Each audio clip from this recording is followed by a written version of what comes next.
Selamat datang di episode yang udah ditunggu-tunggu oleh ribuan, bahkan puluhan ribu, bahkan ratusan ribu, bahkan jutaan dari para penggiat hashtag kabur aja dulu, Son.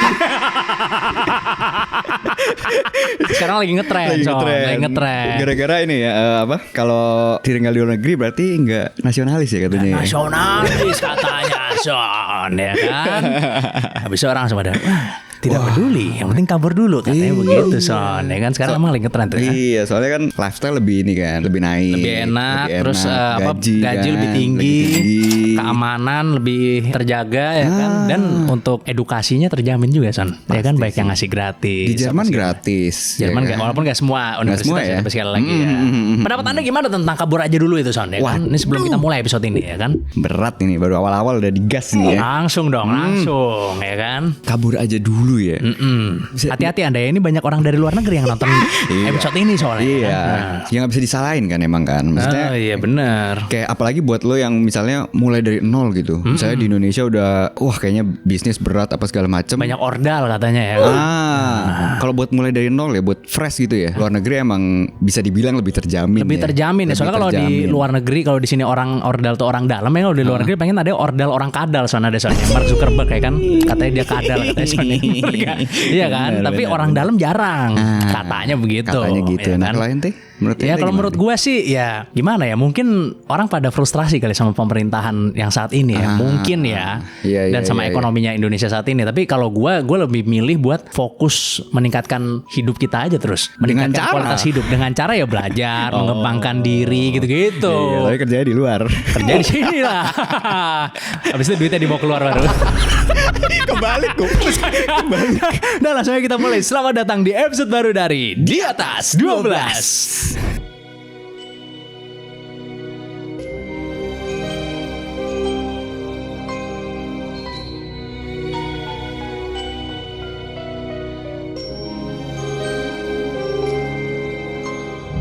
Lo tau gak, di Indonesia pernah ada kasus hilangnya orang super kaya sih. Oh banyak itu, Son. Ada Harun Masiku, Gayus Tambunan, banyak lagi yang lainnya. Bukan. Bukan ya? Jadi gue mau ceritain tentang hilangnya Michael Rockefeller di Papua. Lo pasti tahu kan Rockefeller kan, salah satu keluarga paling kaya di dunia. Tahu lah, itu hampir semua orang tahu ya. Elit global juga biasanya. Nah, orang-orang pasti bingung nih, kok bisa nyasar ke Papua gitu kan? Ada hubungannya sama emas ya, Son ya? Enggak ada, kan udah dapet. Jadi ini terjadi di tahun 1961, waktu Papua masih bagian dari Belanda, dan namanya waktu itu kan Dutch New Guinea. Dan Michael ini bukan datang buat bisnis, tapi karena passion dia sama seni tradisional. Bayangin aja, bokap dia kan Nelson Rockefeller, gubernur New York yang akhirnya jadi wapres Amerika. Tapi Michael malah milih datang ke pedalaman buat ketemu sama suku Asmat. Kan terkenal tuh sama ukiran kayunya kan nih. Terus lo tau gak, suku Asmat ini punya filosofi, Chat. Apa itu filosofinya? Semua yang datang dari luar pulau itu dianggap roh atau spirit. Wah. Di tanggal 19 November 1961, Michael sama tim ekspedisi ini kan lagi di perahu kan, di sekitar muara sungai Betch. Tahu-tahu cuaca berubah ekstrim nih. Akhirnya perahunya karam tuh. Michael ini kan sama temennya, namanya Rene Washing, sama 2 orang local guide lah. Jadi mereka ini terpaksa bergantung di perahu yang kebalik. Nah, 2 local guide ini berenang nyari bantuan ya kan, tapi nggak balik-balik. Setelah 24 jam, Michael ini mutusin buat berenang, pakai 2 jerigen kosong yang diikat di pinggangnya biar ngapung. Dan itu tuh jauh banget loh, sekitar 19 kilo deh. Kata-kata terakhir ke temennya, dia ngomong, I think I can make it. Kelihatannya dia bisa nih. Terus dia gak pernah ditemuin lagi tuh? Iya, yang selamat tuh malah temennya, si Rene Washing. Jadi masih ngapung aja di perahu itu. Tapi ini keadaannya di dalam air atau di atas air? Kayak perahu kebalik gitu lo ngapung. Oh, ngapung berarti di dalam air, setengah badannya. Setengah badan, ya. Karena tadi kata-kata terakhirnya boleh mencintai asal jangan orang lain, Son. Paham. Soalnya dia ditawarin beli 50.000 atau 100.000 kasih kata-kata deh. Akhirnya si Michael tuh dicari kan, tim SAR gabungan dari militer Belanda, Amerika, sampai Australia aja bantuin sih. Keluarga Rockefeller aja sampai nawarin hadiah buat yang nemuin sebesar $250.000. Kan gede banget pas zaman itu kan. Iya, pada zaman itu gede tuh segitu. Wah, ini banyak banget sih konspirasinya. Ada yang bilang pihak Belanda ini nutup-nutupin kasus ini karena pada saat itu mungkin gak terlalu viral ya. Gara-gara kan situasi politiknya lagi sensitif. Indonesia lagi gencar-gencarnya mau klaim Papua, sementara Belanda pengen tetap kontrol wilayah ini. Kalau sampai publik tahu Rockefeller hilang di sana, wah kacau. Tahun 2014, jurnalis Carl Hoffman nemuin fakta gila nih, Chet. Apa itu? Dia ketemu sama penduduk lokal yang cerita kalau si Michael itu sebenarnya selamat nyampe dia ke pantai. Nah, waktu itu suku Asmat itu sempat ada konflik. 3 tahun sebelum Michael datang, tentara Belanda itu sempat nembak beberapa orang dari suku Asmat. Dan pas Michael itu terdampar, dia ketemu sama anak-anak korban penembakan Kan itu sih. Ada yang bilang Michael jadi korban balas dendam nih. Karena dikira wah Belanda nih gitu kali ya. Tapi ini cuma satu versi. Ada yang bilang Michael ini malah join sama suku Asmat. Soalnya di tahun 1969 ada keluar footage orang kulit putih di tengah-tengah suku Asmat sih. Jangan-jangan itu dia gitu ya. Pakai cat wajah tradisional gitu kan, megang tombak. Makanya sampai sekarang foto itu dijulikin Big Michael. Tapi ya nggak pernah keverifikasi kebenarannya di mana gitu. Tapi fotonya dijuluki Big Michael emang sama orang-orang gitu. Orang-orang Big Michael bilangnya. Berarti secara nggak langsung orang-orang banyak yang percaya bahwa itu Michael berarti. Iya. Dinamain Big Michael. Orang kulit putih sendiri kan. Ya kalau misalnya anak ya dari keluarga Rockefeller ya. Yang John the Rockefeller itu buyutnya. Jadi dia ini cicit. Oh iya. Ya masih keluarga Rockefeller lah pokoknya gitu ya. Masih lah gila. Sampai sekarang bisnisnya masih ada. Iya makanya dicarinya sampai sebegitunya berarti. Iya. Sampai Belanda mau ikut bantu nyari ya kan. Sampai Australia kan. Australia juga ikut bantu nyari. Ikut nyari juga. Tapi gila sih maksudnya passionnya. Itu maksud gue ya emang kalau anak emas ya memang harus nyari gitu kan. Iya dong. Taunya ketemu emasnya doang, anak yang ketemu gitu maksud gue. Minyak lah kali ini. Minyak kali ini. Tapi hebat sih, passionnya maksudnya udah punya semuanya gitu pasti kan. Lah ya justru orang yang punya semuanya yang nyari-nyari begitu bukan. Nyari-nyari begitu ya. Hebat passionnya ya karena dia udah punya semuanya, dia pengen nyari yang lain. Yang baru. Kalau yang lain lapar ya. Susah ya soalnya. Ya kan, lapar gak kepikiran kan. Buat makan besok aja puyeng ya kan. Mikirin lagi, saya pengen tahu budaya ini budaya itu ya. Oh ya emang cuma bisa orang-orang yang udah punya semuanya sih. Iyalah. Sama gitu. kayak lukisan lah ya kan. Iya. Nah makanya orang suka bilang kalau lukisan begini harganya segini gini. Ya Anda belum sampai soalnya. Saya pun belum sampai sih. Karena belum ada yang dicuci ya kan. Tuh. Masih mikirnya kalau nyuci di laundry aja gitu. Kayak gitu kan.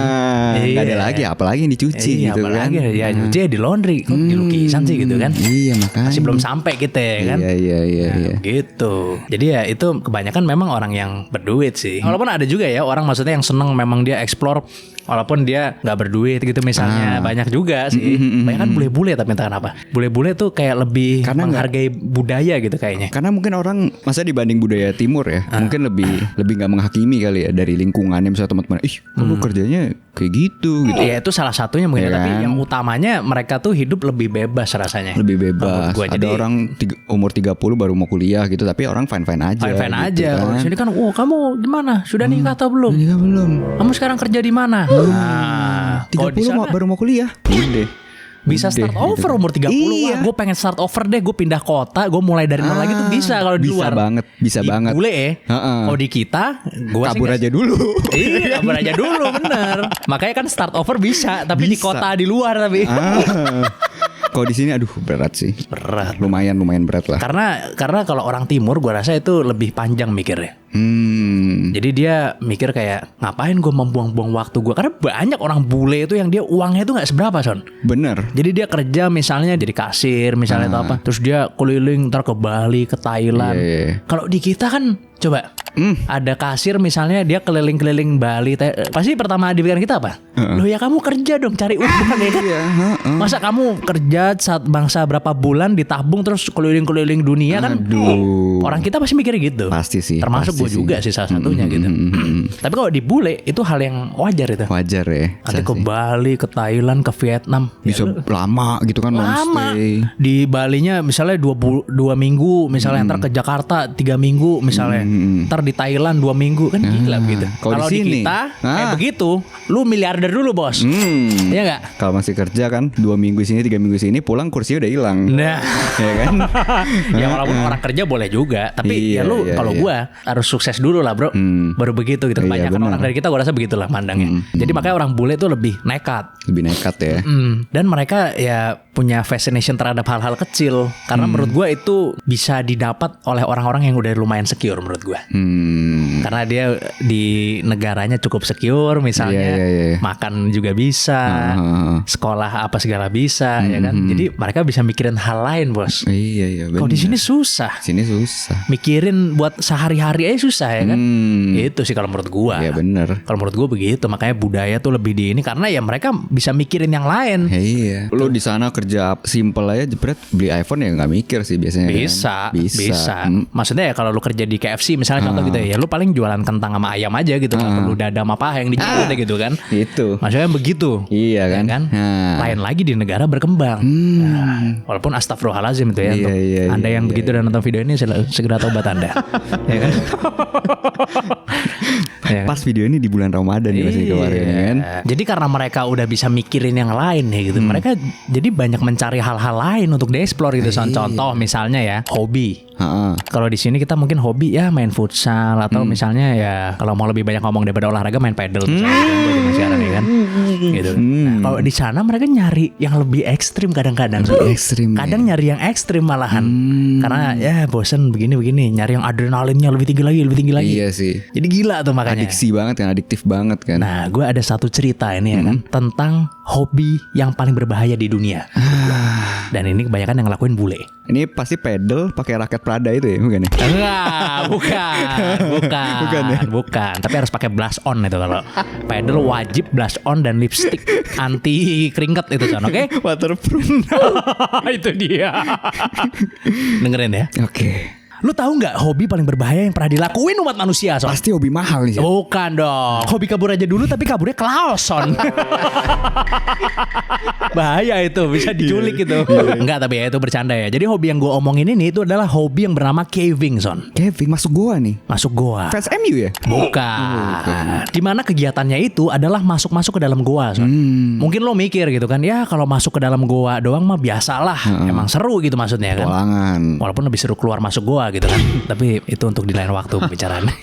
Tapi yang jadi masalah ini, Son, goa itu nggak semuanya gede, Son. Kalau lu masuk dalam banget ke dalam goa, yang which is itu bisa dalam banget, bisa sampai kilometeran lah. Lu akan menemukan goa-goa yang semakin lama semakin sempit, Son. Ada yang sempitnya bukan main, Son. Jadi buat yang claustrophobic, siap-siap Anda menonton video ini. Jadi yang gue lihat di sosial media, Son, itu bukan cuman hobinya masuk ke goa sempit doang ya, tapi mereka itu juga sambil ngevlog, Son. Jadi sambil masuk sambil ngevlog. Saking sempitnya goa yang mereka masukin, kadang kalau misalnya stuck, mereka sampai harus buka baju, Son, biar bisa masuk lebih dalam. Jadi sesempit itu buat ngurangin ketebalan badannya lah. Iya, tipis banget sih. Dan kalau misalnya udah sesempit itu, lu udah nggak bisa ngerangkak lagi, Son. Jadi lu majunya harus geser-geser. Soalnya lu bener-bener udah nggak bisa ngerangkak lagi udah. Udah nggak ada ruang lagi maksudnya untuk lu bisa ngerangkak gitu. Jadi ya lu mesti geser-geser lah gitu pelan-pelan ya kan. Nah, mimpi buruknya kalau orang yang hobi caving ini itu adalah stuck, Son, di dalam gua, Son. Jadi ibaratnya kalau seandainya lu pengen maju tapi stuck, udah nggak bisa maju lagi, ya itu antara dua, lu udah nggak bisa gerak lagi karena lu terlalu maksa majunya, atau ya lu bisa keluar lagi tapi lu harus mundur, Son. Dan guanya itu panjang, jadi lu nggak tahu deh harus mundur sampai kapan gitu kan. Kram sih itu. Belum lagi oksigen di dalam itu pasti tipisnya bukan main, Son. Karena sempit banget kan guanya kan. Yang paling gila nih, Son, gua itu ternyata nggak semuanya kering. Ada yang ada airnya di dalamnya, Son. Bahkan gua ngeliat salah satu video nih ya, orang yang masuk ke gua yang ada airnya, yang nongol dari air itu cuman hidung sama mulutnya doang, Son. Jadi kayak miring gini, Son, di dalam air. Gila ya. Dan itu bisa naik kan airnya kan? Bisa naik airnya kan sewaktu-waktu, bisa goyang juga airnya. Ada satu kejadian paling seremnya nih, Son. Bisa jadi ini kejadian yang paling terkenal, di mana seorang cavers yang bernama John Edward Jones masuk ke dalam sebuah goa yang bernama Natipati Cave. Dia ini sangat terobsesi, Son, pengen nemuin yang namanya birth canal atau saluran kelahiran. Jadi ternyata kalau di cavers itu ya, di orang-orang yang suka masuk ke dalam goa itu, mereka tuh senang banget nemuin yang namanya birth canal ini. Birth canal ini ya kayak saluran kelahiran. Jadi di mana lo itu akan masuk ke dalam goa yang semakin lama semakin sempit ya kan. Dan akhirnya lu bisa keluar ke tempat yang lebih lega. Lu paham gak? Jadi kayak orang lahir gitu. Kayak bayi baru lahir gitu dari sempit, lahir ke dunia gitu. Tapi bukannya berhasil keluar dan lega, dia malah terjebak selama 27 jam, Son, di dalam. Jadi karena saking sempitnya goa ini, Son, kalau lu salah masuk itu bisa jadi runyam buat lu. Nah, hal ini tuh terjadi kenapa dia bisa stuck ini ya. Itu karena dia salah masuk, Son. Dia masuk malah kepalanya duluan. Jadi ya salah perhitungan lah gitu ya kan, yang akhirnya bikin kaki di kepala, kepala di kaki gitu kan, Son. Itu kejadian tuh di dia. Tentunya itu bukan satu-satunya kesalahan ya, karena dia salah jalur juga, Son. Jadi jalur yang dia kira itu adalah birth canal, ternyata malah jadi jalan buntu di situ.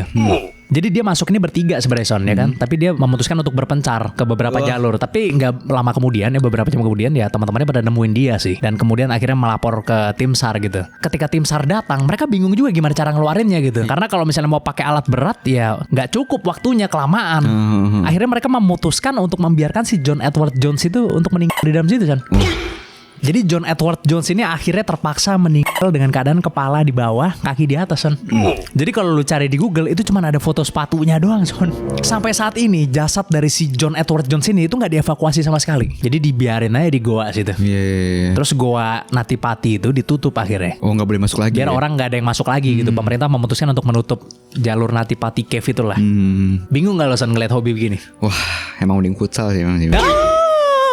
Tapi tenang, bukan cuma kita yang bingung, Son. Kalau misalnya lu cari di Google ini tentang caving, yang muncul itu artikel-artikel tentang orang nanya, sebenarnya apa sih anaknya caving gitu?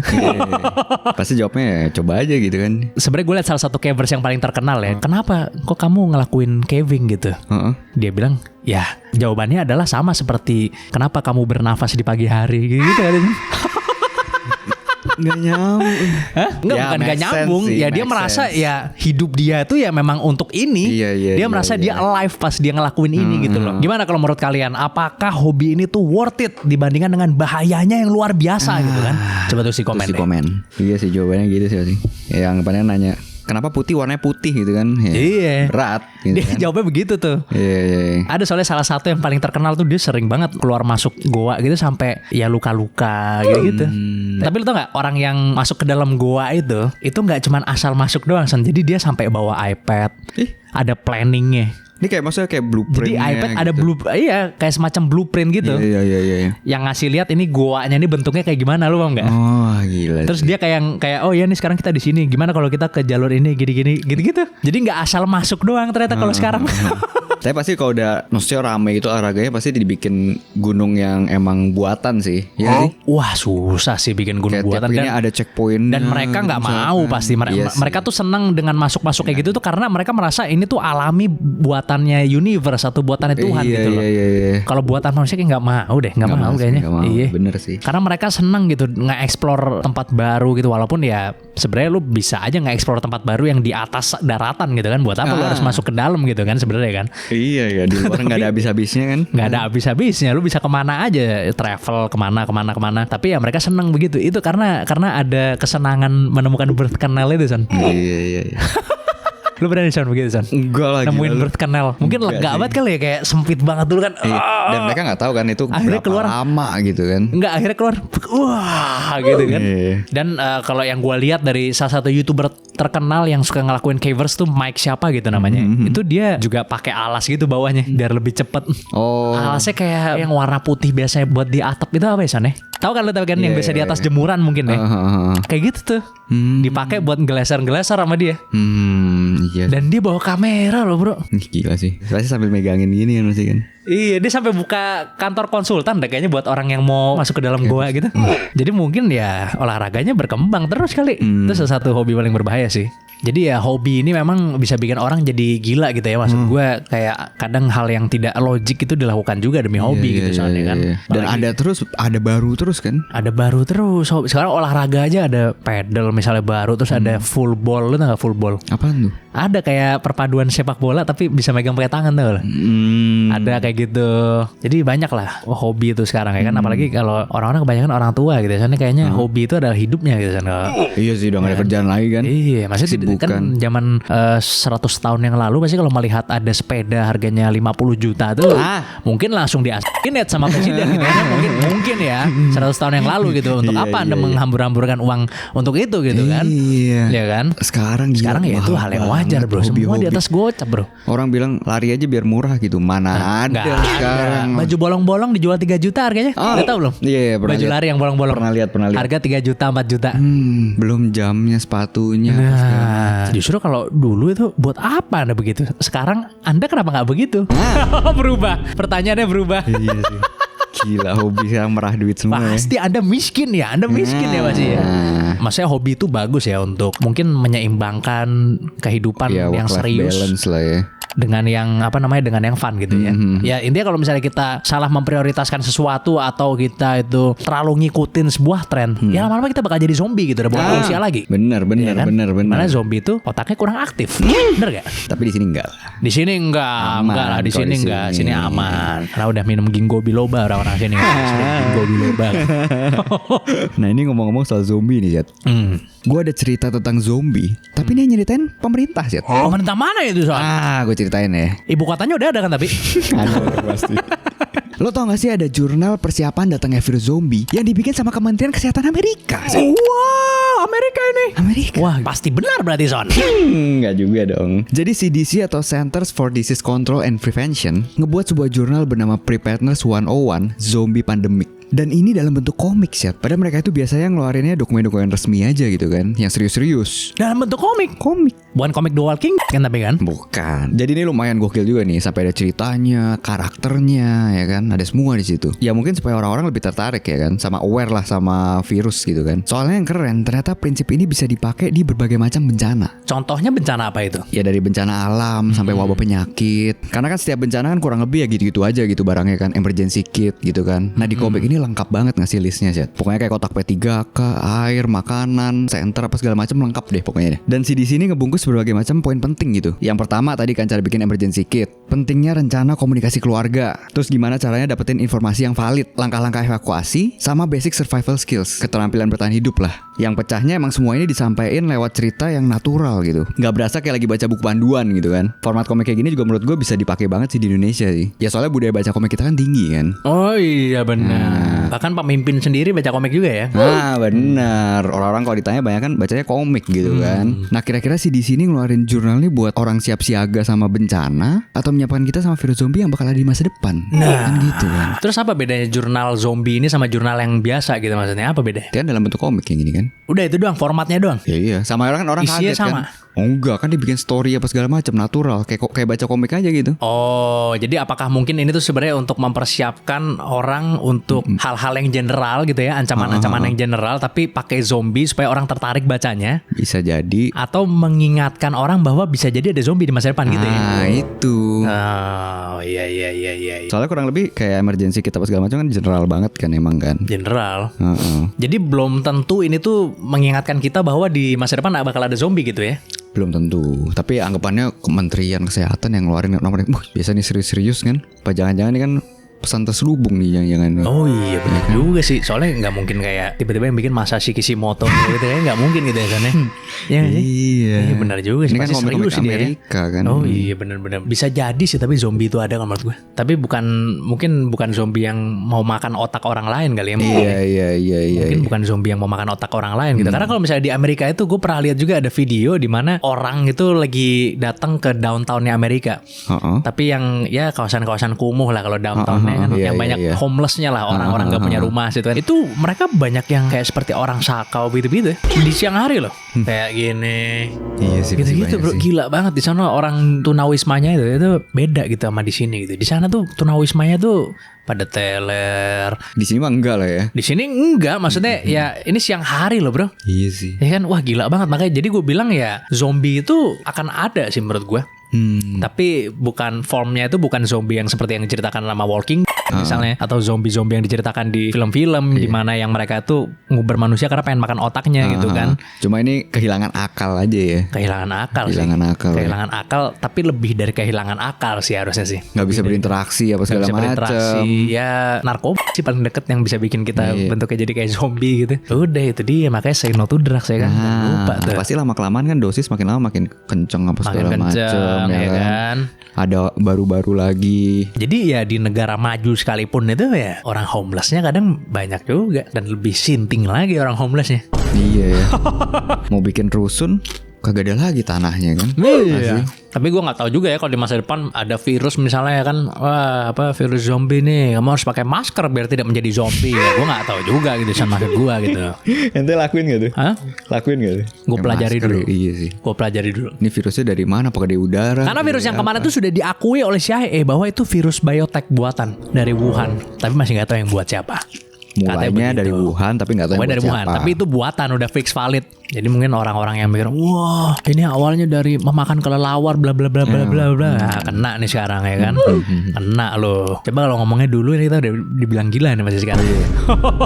Jadi report abis-abisan nih. Nah, ya kan. Tapi kalau seandainya misalnya ada zombie, gue yakin paling pertama tuh muncul di Depok, Son. Karena semua-muanya tuh pertama muncul di Depok, Son, ya kan. Contohnya Corona awal-awal Depok, ya kan. Kasus pertama babi ngepet Yang viral aja itu. Nah, banyak yang aneh-aneh munculnya dari Depok. Tapi lu tau gak Son, kalau Depok itu katanya dulu pernah jadi negara Son. Iya.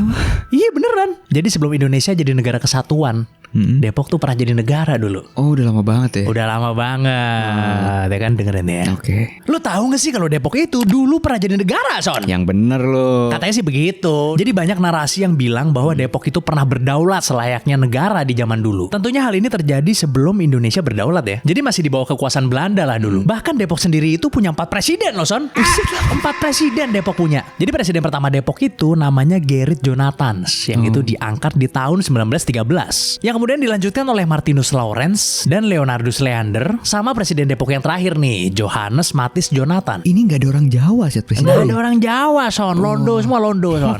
Jadi presidennya ini tuh diganti kurang lebih 8-9 tahun sekali. Depok ini juga punya sistem pemerintahan Son, yang namanya Gemeentebestur. Apaan tuh? Ya itu adalah sistem pemerintahannya Belanda gitu, yang dibikin emang di sekitar tahun 1900-an kalau nggak salah. Oke. Tapi lu tau gak Son, kalau Depok itu dulu tuh jadi pusat penyebaran agama Kristen Son. Pernah denger Depok artinya itu ya? Kepanjangannya dari Depok udah tau. Iya. Jadi Depok itu kepanjangannya adalah De Eerste Protestante Organisatie van Christener Son. Nah sekarang pertanyaan ultimate-nya nih, bener gak sih Depok itu pernah jadi negara? Kebetulan gue nemu interviewnya salah satu dosen sejarah dari Fakultas Ilmu Budaya UI nih, yang namanya Titi Irsyam. Menurut beliau, Depok yang viral dibilang sama orang-orang kalau kota itu pernah jadi negara, itu ada pendapat yang salah katanya. Hoax itu. Hoax katanya. Karena untuk suatu wilayah bisa dibilang negara itu ada 4 syaratnya Son. Yang pertama dia punya tanah, yang kedua dia punya warga negara, ketiga dia punya pemerintahan, dan yang keempat dia harus punya kedaulatan baik ke dalam maupun keluar dari negara tersebut Son. Oke. Tentunya syarat yang keempat ini tidak bisa terpenuhi ya Son ya, karena kedaulatan luar dari Depok pada saat itu masih dipegang sama Belanda Son. Jadi nggak bisa untuk dibilang itu negara. Jadi tadi orang-orangnya itu real, tapi emang syaratnya nggak kepenuhin aja. Tapi beneran ada itu ya, kayak presidennya tadi, nama-namanya itu ada semua ya. Nah ini ada penerangannya nih. Jadi kalau katanya Pak Titik Irsyam ini, presiden di sini tuh maknanya tuh bukan presiden dari sebuah negara katanya. Jadi sama aja kayak misalnya UI punya rektor gitu kan, dibilangnya ya presiden Universitas Indonesia gitu. Oke.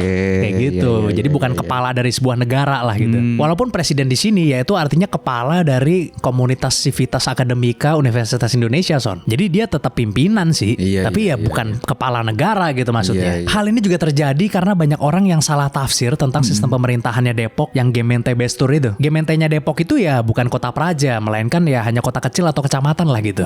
Ternyata berita tersebut palsu Son. Padahal gue baru aja mau bangga-banggain Depok ini ya. Karena gue kan orang Depok juga gitu kan. Ternyata penyebaran hoax ini ternyata belum ada yang bisa dibanggakan dari Depok sampai saat ini ternyata.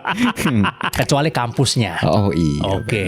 Jadi berita ini itu dulu ya viral gitu Son, banyak yang ngomongin juga gitu, dan sering digoreng-goreng juga di TikTok terutama Son, ya kan. Iya. Banyak banget yang percaya sih pasti sih. Baik banget yang percaya. Karena ya kita bikin topik ini juga salah satunya request dari penonton kita sendiri juga pada saat live di setiap hari Selasa. Nonton ya. Akhirnya kita dalemin, terpecahkan juga ya. Nah, gitu. Gue sempet denger tapi gue gak dalemin kan ya. Gue percaya aja gitu. Soalnya kalau lu cari ini, misalnya lu cari di AI atau apa gitu, itu semuanya bilang ya Depok itu negara Son. Ada 3 katanya Son, negara yang berdaulat yang pernah berdiri di Indonesia. Negara Depok, Kesultanan Tidore, sama Kesultanan Ternate kalau nggak salah. Katanya 3 tuh. Kalau lu cari di AI ya. Kalau cari di AI. Kan ngambil dari artikel kan pasti. Nah ya kan, kalau kita cuma ngambil dari AI, wah kita akan dioyak-oyak Son. Maka dari itu kita harus cari dulu Son. Masuk X lagi. Nah, kita harus cek dulu ya kan, supaya jangan salah nih. Ya walaupun ya Depok masih kota tercinta saya sampai saat ini gitu, karena ya saya belum ditransfer gitu ya. Belum ditransfer gitu ke bagian kota lain. Jadi saat ini saya sangat mencintai Depok Mas. Iya. Buat yang orang Depok komen di bawah ya. Tapi kocak juga ya, tempat pusat penyebaran agama Kristen loh Son. Iya, tapi sekarang kayak apa ya, mungkin banyak kan mayoritas Islam dari situ kayaknya. Harusnya sih. Bingungnya kayak per kapan gitu tiba-tiba blast hilang aja gitu yang tadi, kayak tokoh-tokoh itu, terus kayak pengikut-pengikutnya apa segala macem, orang-orangnya kemana gitu kan. Tapi itu Protestan tadi ya, sekali lagi ya, dari panjangan dari Depok itu tadi kan. Tapi entah kenapa memang Depok itu jadi salah satu kota yang menurut gua perkembangannya tuh rada terhambat ya. Kenapa tuh? Ya emang pembangunannya itu jarang. Ada update infrastruktur atau apa tuh jarang. Gitu aja terus ya kan. Itu makanya gue gak tahu kenapa tuh. Apa mungkin harus gue kali wali kotanya gini sana. Gimana, kalian setuju ya kalau saya jadi wali kota Depok gitu ya? Kan saya perbaiki kota Depok, janji saya. Saya berjanji bahwa Depok bukan sekedar Margonda. Gimana, setuju gak? Itu mungkin ada museumnya juga kali ya di sana ya. Peninggalan-peninggalan yang cerita-cerita tadi gitu. Ada museum. Gua nggak tahu gue. Kalau ada tuh seru sih. Siapa yang mau ke museum sekarang jujur aja. Paling buat ngedate doang kalau sekarang kan biar juga pinter. Iya. Kayak museum-museum bintang gitu yang ada visual-visualnya ya. Buat foto. Tapi itu tentunya bukan para penonton kita itu tentunya ya. Soalnya kalau penonton kita pasti ingin kita kesana bawa buku nyatat kan gitu kan. Ingin belajar pasti. Nah itu. Ya kan? Tapi Depok sekarang udah cukup berkembang di bagian tolnya soalnya kan. Walaupun tol itu bukan proyek Depok sih kayaknya sih. Iya kan? Iya bukan proyek Depok. Tapi sekarang tol tuh bikin Depok tuh jadi itu kan nyambung semua. Menjangkau mana-mana sehingga orang yang beli rumah di Depok ya bisa kabur aja dulu maksudnya provinsi yang lebih berkembang gitu maksud gue kan. Bandara lebih cepat kan gitu kan. Ya walau infrastrukturnya sudah bagus gitu tapi ya maksudnya kita tidak terhindarkan dari suara-suara bising motor-motor Depok soalnya tidak terhindarkan kita memang masih itu kadang terganggu sedikit sama suaranya sih walaupun tidak semua orang ya sekali lagi ya. Saya rasa ya kalau yang nonton video ini mah nggak mungkin melakukan hal seperti itu lah. Nggak mungkin tertib itu standar kan semuanya kan. Benar karena kita melakukan kejahatan itu yang paling parah itu adalah kejahatan yang merugikan orang lain. Benar. Nah kalau suara tadi kan semua orang udah tahu kan itu dari suara motor pasti kan. Nih, gue ada cerita tentang suara misterius ya. Wah suara apa itu? Suara misterius. Mudah-mudahan suara kali ini tidak diikuti dengan lampu warna biru ya soalnya Bukan. Lo tau gak sih suara-suara paling misterius yang gak pernah terpecahkan ya? Coba ceritain. Yang pertama ada The Bloop. Lo pasti tahu kan 95% lautan kita belum ke-explore ya kan. Nah suara ini berasal dari bawah laut. Pertama kali direkam di tahun 1997. Nah yang gilanya nih suaranya bisa kedengeran dari jarak 3000 meter. Kencang banget berarti ya. Ini kalau suara makhluk laut kan pasti wah gedenya kakak karuan nih kan.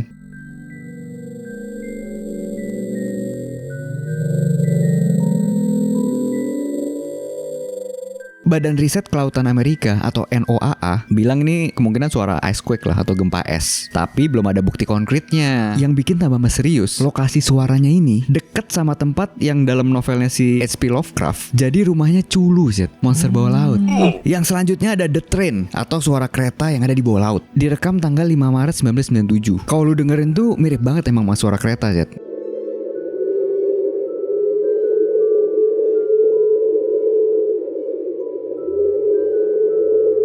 Kayak suara cerobong gitu kali mungkin ya. Kayak bukan suara yang kayak gejes gitu, bukan.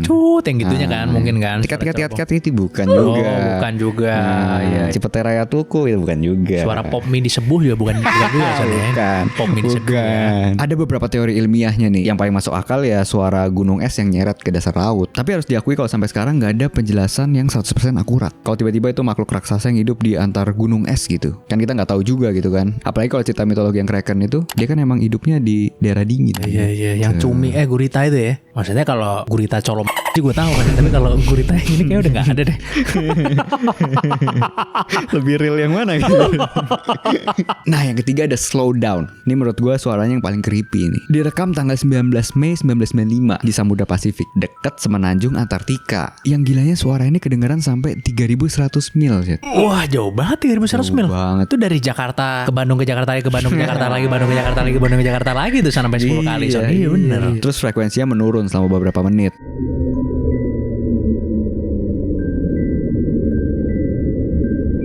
Emang Slow Down ini kan bisa dibilang ngalem dia kan. Makanya di belakang suka ada zoo gitu, ntar ada di belakang. Oh, di Kupang maksudnya. Di Kupang Son maksudnya Son. Jadi sama kayak tadi peneliti ini berspekulasi kalau dari lempengan es yang jatuh gitu ke dasar laut yang ngegesek gitu kan. Tapi ya NOAA ini masih nyimpen ini sebagai unexplained sound atau nggak bisa dijelasin lah. Oh iya benar. Maksudnya NOAA tuh nggak bisa unexplained sound gitu ya. Tapi kalau NOL2 tuh kemenangan bisa dijelaskan Son jujur. Terakhir ada Julia, suara yang konsisten muncul tiap tahun sejak tahun 1999 yang lagi-lagi direkam sama NOAA itu. Dia letaknya ada di Amerika Selatan lah. Orang-orang banyak banget berspekulasi kalau suara ini datang dari monster bawah laut lagi ya kan. Karena suaranya itu mirip kayak suara lolongan gitu sih. Oh, kayak suara serigala gitu serigala ngelolong gitu.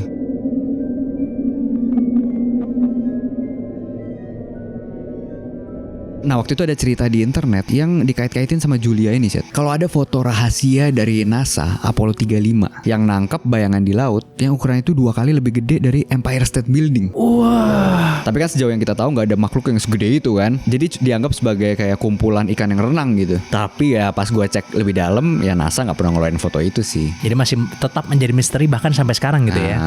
Soalnya banyak yang debat kan, oh NASA mana ada fotonya ke bawah gitu, pasti dia ke atas terus fotonya gitu. Ada yang ngomong gitu juga. Maksudnya unik juga gitu ya. Ternyata ada suara yang dia keras, tapi bentuknya tuh nggak ada orang pernah lihat gitu maksudnya. Orang nggak tahu itu suaranya dari mana, sumbernya dari mana gitu. Biasanya kan ya. keras tapi isinya kosong gitu kan. Banyaknya gitu kan. Atau keras, serempak tapi nggak didengerin kan. Suara apakah itu? Bener. Tentunya itu ya banyak orang bilang suara rakyat begitu ya. Begitu ya soalnya. Iya. Kita kan rakyat juga gitu maksudnya ya. Ya sebenarnya suara rakyat itu penting sekali ya untuk kemajuan sebuah negara gitu. Terutama kalau negaranya itu mau dengerin apa kata rakyat gitu kan. Gitu kan.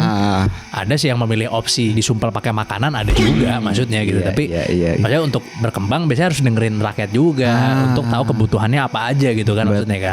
Nah gue ada sebuah cerita ini tentang presiden yang masa jabatannya itu singkat banget Son. Singkat banget. Tersingkat di dunia malah.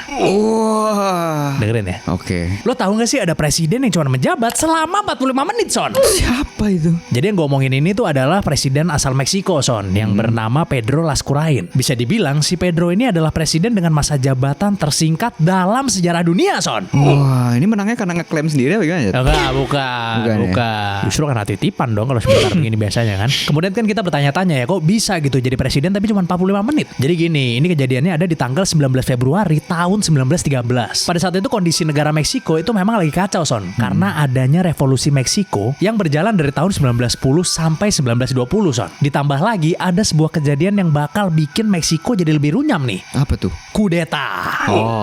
Jadi presiden yang menjabat saat itu yang namanya Francisco Madero ini dipaksa untuk mengundurkan diri Son sama seorang jenderal yang bernama Victoriano Huerta. Supaya kudetanya ini terlihat konstitusional, si jenderal Huerta ini itu ngedorong menteri luar negeri untuk naik jadi presiden Son, jadi penggantinya lah gitu. Tumben-tumbenan bukan jenderal yang presiden ya? Bukan. Ya tentunya hal ini terjadi karena kesepakatan politik atau kompromi untuk menghindari konflik yang lebih besar ya Son ya. Soalnya pada saat itu lagi banyak perang juga tuh Son tuh. Iya. Di dalam negaranya Meksiko itu sendiri tuh banyak perang Son, antara pemerintah dengan beberapa faksi lainnya lah. Dan pada saat itu menteri luar negerinya adalah Pedro Lascurain ini Son. Ya kan, dia yang disuruh naik. Apa aja yang terjadi selama 45 menit kepemimpinan Pedro Lascurain? Nih gue terangin ya. Oke. Tadi kan sebelumnya si Francisco Madero yang presiden Meksiko itu kan disuruh turun dulu. Jadi yang terjadi selama 45 menit ini si Pedro suruh naik jadi presiden, ya kan, gantiin si Madero tadi. Yang kedua, Pedro ini langsung mengangkat si jenderal Huerta ini menjadi menteri dalam negeri Son. Ya kan? Iya. Tadi ada jenderal doang kan, angkat jadi menteri. Yang ketiga, Pedro mengundurkan diri dari jabatannya Son. Iya, gila. Dan yang keempat, ultimate Jenderal Huarte yang tadinya naik menjadi menteri dalam negeri langsung naik menggantikan posisi Pedro Son jadi presidennya Meksiko. Settingannya telak-telakan ya. Gila. Itu terjadi cuma 45 menit Son, coba bayangin. Jadi presiden turunin, yang di bawah masuk, Pedronya ngangkat si jenderal jadi menteri, menterinya gantiin si Pedro Son. Gila, terang-terangan banget ya udah ya. Jadi setelah Pedronya itu mengundurkan diri, akhirnya Jenderal Huarte berhasil menjadi Raja Jawa. Maksudnya presiden. Maksudnya presiden Son, maksudnya. Iya. Jadi sebetulnya jabatan presiden yang durasinya ini cuma 45 menit itu cuma sandiwara politik aja Son. Karena si Pedro Lascurain ini itu cuma dipakai sebagai jembatan yang legal lah gitu untuk si Huerta bisa jadi presiden. Terus habis itu gimana? Ya si Huerta ini langsung melanjutkan jadi presiden Son, dan dia jadi diktator di saat itu. Habis itu si Madero nih presiden yang tadi berubah nama menjadi Modaro Son. Karena beberapa hari setelahnya langsung dihilangkan nyawanya Son. Selesai langsung ya. Terus kalau buat si Pedro Lascurain ini, dia balik ke profesi aslinya Son, yaitu adalah seorang pengacara. Lo nggak dapat jatah kursi? Nggak dapat jatah, jadi balik kerja biasa lagi. Huerta kemudian menjabat kurang lebih selama 1 tahun lebih dikit lah. Karena di tahun 1914 tentara negara ini berhasil dikalahkan oleh tentara revolusi, yang bikin kepemimpinan Huerta hancur. Dan akhirnya Huerta terpaksa ngundurin diri dan kabur ke Amerika Serikat Son. Kabur aja dulu. Iya. Akhirnya dia Jadi kabur aja dulu. Jadi setelah kabur aja dulu, bukannya alih-alih dia malah mendapatkan istri wanita Jepang gitu ya, dia malah ditangkap Son sama Amerika sendiri Son, dan kemudian meninggal di tahun 1916 di dalam penjara di El Paso, Texas. Mungkin langsung jadi buron internasional kali ya. Kayaknya begitu. Karena revolusi Meksiko ini ada campur tangan Amerika juga di dalamnya. Oh pasti. Ada campur tangan Amerika juga di dalamnya. Bener sih, emang udah ditargetin kali ya. Udah ditargetin. Jadi revolusi Meksiko ini pembahasan untuk lain waktu lah ya, karena panjang kan. Tapi ya itu intinya ada peperangan di dalam negeri sendiri lah ya, antara tentara negara sama beberapa tentara. Ada yang tentara revolusi, ada tentara yang gak setuju dengan pemerintah gitu lah pokoknya. Dan anggapannya dia gak goblok banget lah, pasti tahu lah ada Amerika di situ kan. Dan mungkin dia ke Amerika itu emang buat deal-dealan baru gitu mungkin ya. Cuma gak diterima kali. Ya mungkin kalau harus melawan negara kan ya resource-nya harus dibantu sama negara lain gitu, maksud gue gitu kan. Benar. Iya dong, kalau enggak ya mempersenjatainya gimana yang pertama ya kan. Ya butuh bantuan juga dia pasti dari Amerika. In return of something pasti. Benar. Pasti kalau itu mah. Dan kaget juga ya, maksudnya ada sandiwara gitu. Ada orang disiapin jadi presiden gitu ya. Masuk dulu ya. Wah. Itu ya lumayan kaget juga. Kaget juga sih. ya. Maksudnya kalau Sandi Sandoro nggak begitu kaget. Kalau sandiwara emang kadang suka ngagetin emang benar. Ngagetin ya kan? emang ya. Sampai naruh orang dulu buat gantiin, terus habis itu baru diganti lagi coba. Wah, kaget sih ada kayak gitu ya. Iya, jadi lapis 2 gitu kan. Yang ini dicopot, naikin 1. Yang sebenarnya pengen jadi presiden yang ini nih. Masukin ke dalam, ini mundur naik. Oh, itu memang dilakukan karena mereka takut kalau misalnya nggak ada presiden, itu kestabilan Meksiko hancur di mata dunia Son. Iya, jadi kesannya dibikin legal lah. Kesannya emang presidennya ngundurin diri, terus digantiin. Iya. Rapi ya mainnya. Rapi jadinya, nggak langsung lu turun sekarang, nggak langsung paksa lah gitu kan. Kan kamu belum bisa gitu kan, apa segala macam. Nah, itu dia ya kan. Kok itu kan repot gitu maksudnya kan. Repot juga maksudnya begitu. Jadi kalau misalnya ada yang disuruh turun itu, ada yang dikasih tanah, kalau ini malah dihukum mati Son. Iya. Tapi Meksiko emang politiknya emang kotor sih emang.